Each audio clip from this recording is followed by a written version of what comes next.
Habari yako, naitwa Dr. Damaki, mmiliki wa Song'wa Traditional Clinic, kituo cha tiba asili kinachotibu kwa kutumia mimea asili.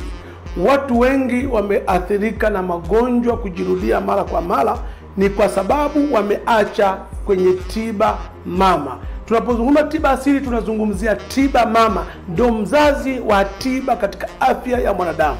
Tunapozungumza tiba asili ndio tiba pekee iliyoanza kuwepo tangu mwanadamu ameweza kuwepo duniani. Maana yake kwamba ndiye mzazi wa tiba yoyote unaifahamu.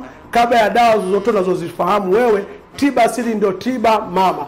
Kuna maradhi mengine ambayo yanakuwa hayatibiki hata katika tiba hizi tulizozoea. Mfano, tatizo la homa ya ini, hepatitis B, C, D, E, zote hizi ni aina ya virus ambao wanaoshambulia ndani ya mwili, lakini wanaambukizana kwa njia ya maji. Ikiwa kwamba utakutana mtu mwenye majasho akiwa na ugonjwa huu, anaweza kukuambukiza.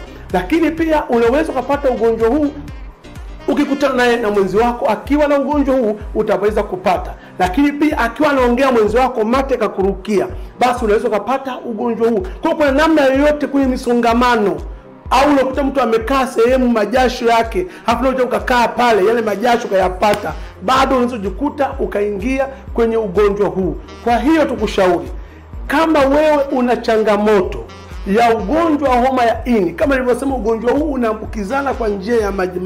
Watu wengi wanasema, mimi nataka kuanza mahusiano na mwenzi wangu, lazima nimpime ukimwi. Sawa, utampima ukimwi. Homa ya ini umempima?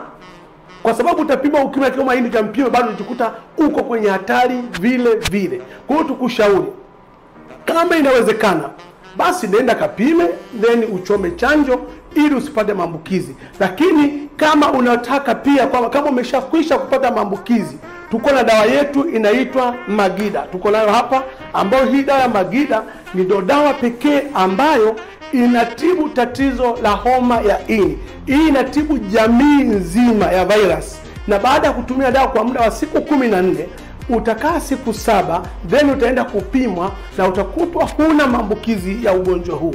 Na baada ya kutambulika huna maambukizi haya, watu tuliowatibu wakapona, tumewashauri baada ya hapo waweze kuchoma chanjo ili wasiweze kupata maambukizi tena. Kwa sababu gani? Kwa sababu kama wewe ulikuwa na maambukizi ya homa ya ini, lakini bado ukawa wewe ukaja ukajitibu ukapona, ukarudi kwenye jamii ile ile, halafu bado wale watu ambao ulikuwa uko nao karibu, mwisho wa siku watakuambukiza tena. Na ndio maana tumesema kwamba unapokuwa na changamoto hii, tukikupa tiba sisi, baada ya kupona, watu tuliowatibu tunawashauri wakachome chanjo ili wasiweze kupata maambukizi tena. Kwa kama una changamoto ya homa ya ini ambayo inatokana na virus, hepatitis B, C, D, E, zote tunatibu kwa dawa yetu ya Magida. Lakini homa ya ini pia ipo ya aina ya pili ambayo inatokana na lifestyle. Lifestyle maana yake ni maambukizi ambayo yanatokana na mfumo wa maisha ambao wewe mwenyewe unaishi. Labda kwamba homa ya ini umeipata kutokana na uvutaji sigara, homa ya ini umeipata kutokana na utumiaji pombe kupita kiasi, homa ya ini umeipata kutokana na utumiaji wa dawa kemikali kwa muda mrefu, homa ya ini hii ya kawaida umeipata pengine kutokana na kula sumu bila kujijua, au homa ya ini inaweza kuipata kwa sababu uliwekewa sumu. Hii tunasema ni homa ya ini ambayo inatokana na mfumo wa kawaida, na hii hauwezi ukaambukizwa, maana umeipata kwenye mfumo wa maisha ambao wewe mwenyewe unaishi. Sasa hii dawa hii tatizo la homa ya ini ya kawaida, tuko na tiba yake nyingine inaitwa Nkanya Plus ambayo yenyewe inatibu homa ya ini. Hii tunasema ni ya kawaida. Lakini ile ambayo imetokana na virus, tunayo inaitwa Magida ambayo ndio inatibu homa ya ini itokanayo na virus ambayo ni hepatitis B. Kwa hiyo sasa basi tukushauri, kama una changamoto ya tatizo hili, iwe homa ya ini ya kawaida au ya hepatitis, basi uweze kufika kwenye kituo chetu, utapata tiba ambayo ya kupona na si kutuliza au kuendelea kutumia dawa za kuendelea kupunguza makali tu bila kuondoa tatizo. Watu wengi wamedanganyika. Mtu anakuambia kwamba tutakupa supplement au virutubisho tuseme. Virutubisho mara nyingi tumekuwa tukishauri kwamba ni vizuri vikitumika mtu hajapata maambukizi. Lakini kama una maambukizi, maana yake inahitajika ni tiba ya kuondoa maambukizi kuliko kuendelea kutumia tu virutubisho tu badala ya kuondoa tatizo. Ni sawa na mtu ambaye tumzungumzie ambaye ana changamoto ya matatizo ya macho, haoni. Aidha macho yake yamekuwa na changamoto ya kutokuona vizuri. Halafu leo unamshauri atumie mchicha, mboga za majani kwa ajili aweze kuona. Hawezi akaona kama tayari ameshapata matatizo ya macho. Lakini unaweza kumshauri atumie mboga za majani ili asipate matatizo ya macho. Kwa hii ndo maana ya kutumia virutubisho, utumie kabla haujapona. Kwa una changamoto hiyo, fika kwenye kituo chetu utapata tiba. Lakini pia wale ambao changamoto ya tatizo la PID na fungus ambayo ikijirudia mara kwa mara inapelekea ugumba, kushindwa kupata watoto, basi wafike kwenye kituo chetu waweze kupata tiba itakayoweza kumaliza moja kwa moja.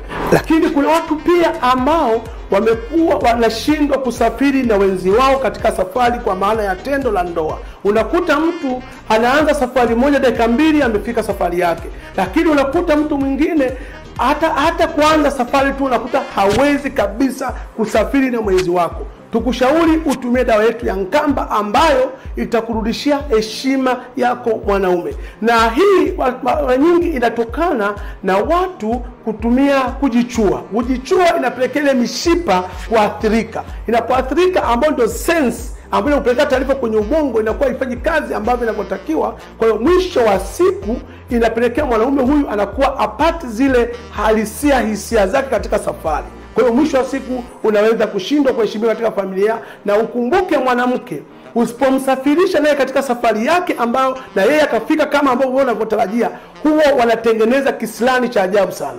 Na kisilani hiki kinaweza kupelekea hata mkashindwa kuelewana kwenye familia, na ndipo hali ya michepuko inapojitokeza. Kwa hiyo tukushauri, kama una changamoto hii kwenye ndoa yako, kwenye mahusiano yako, tumia dawa ya Nkamba ambayo hii ni tiba na sio booster. Hii ni tiba ambayo itaimarisha uwezo wa wewe uweze kulinda ndoa yako, familia yako. Lakini pia kama wewe una changamoto pia ya pengine umezaliwa ugonjwa wa mshipa wa ngiri ambayo umepelekea maumbile yako yamesinyaa na kuwa madogo kama ya mtoto, kwa sababu ya mishipa yako imeathirika na bakteria wa mshipa wa ngiri na kupelekea maumbile yako kuwa madogo, tukushauri tuwe dawa yetu ya Nzobe ambayo itaweza kumaliza changamoto hii, kuweza kurudi kwenye heshima yako, maumbile yako yawe sawa kama mwanadamu mwingine alivyo sawa. Lakini kama una changamoto pia ya kisukari, pengine kongosho yako halifanyi kazi ya kuzalisha homoni ya insulin na insulin control sukari kwenye mwili wako wa kawaida, tukushauri utumie dawa yetu ya Ntunde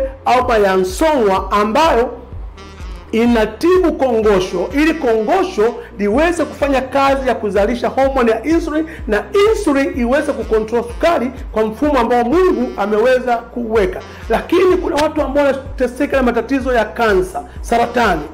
Tuna dawa yetu inaitwa Mchosibi Plus ambayo inatibu tatizo hilo kupona. Na tunazungumza saratani ni tatizo la chembe hai za mwili kuzaliana nje ya utaratibu, na hii yawezekana ni kwa sababu tu pengine imeleta athari yoyote kwenye mwili za uvimbe au kwa na mafuta mengi au changamoto nyingi na kupelekea chembe hai za mwili zikabadilika tabia na kuanza kuzaliana nje ya utaratibu, na ndipo saratani inapojitokeza. Tukushauri kwa tatizo lolote ambalo linakusumbua, tutembelee Nsongwa Traditional Clinic uweze kupata huduma na usiweze kuteseka tena.